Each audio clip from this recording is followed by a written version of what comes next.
আমরা তারাবির নামাজের কথা যখন স্মৃতিতে কল্পনায় আমরা ভাবি, তখন আমাদের স্মৃতিতে তুফান মিল মার্কা একটা নামাজ ভেসে ওঠে, ঠিক না ঠিক?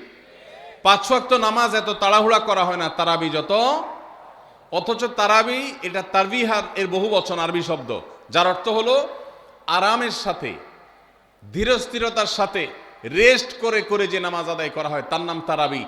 নাম হলো আরামের সাথে করা, আর আমরা করি ব্যারামের সাথে তাড়াহুড়ো করে। এই জন্য এলাকা এলাকা তারাবি ধীরে ধীরে পড়ার জন্য উদ্যোগ নেবেন তো ইনশাআল্লাহ।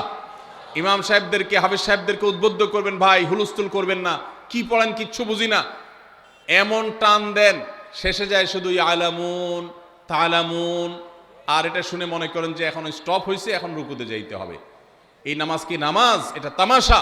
ভাইরা আমার, স্পিডে তারাবি না পড়ে যদি একটু ধীরে তারাবি পড়া হয়, সর্বোচ্চ 15 থেকে 20 মিনিটের ডিফারেন্স হবে, এর বেশি না। মাত্র 15 মিনিটের জন্য আপনার পুরো নামাজকে আপনি বরবাদ করছেন। দেশের বেশিরভাগ মসজিদগুলোতে তুফান মিল মার্কা তারাবি পড়া হয়।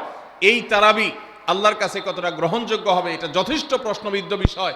আল্লাহ তাআলা আমাদের সবাইকে ধীরস্থিরতার সাথে খুব শান্তভাবে তারাবির নামাজ আদায় করার তৌফিক দান করুন। চেষ্টা করা যাবে না ইনশাআল্লাহ?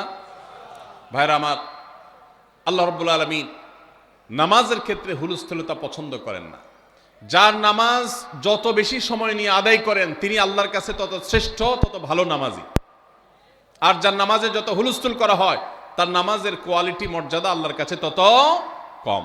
অতএব আমরা রমজানের তৃতীয় আমল জানলাম তারাবির নামাজ, এবং সেটা ধীরস্থিরতার সাথে আদায় করবো। আল্লাহ আমাদের তৌফিক দান করুন।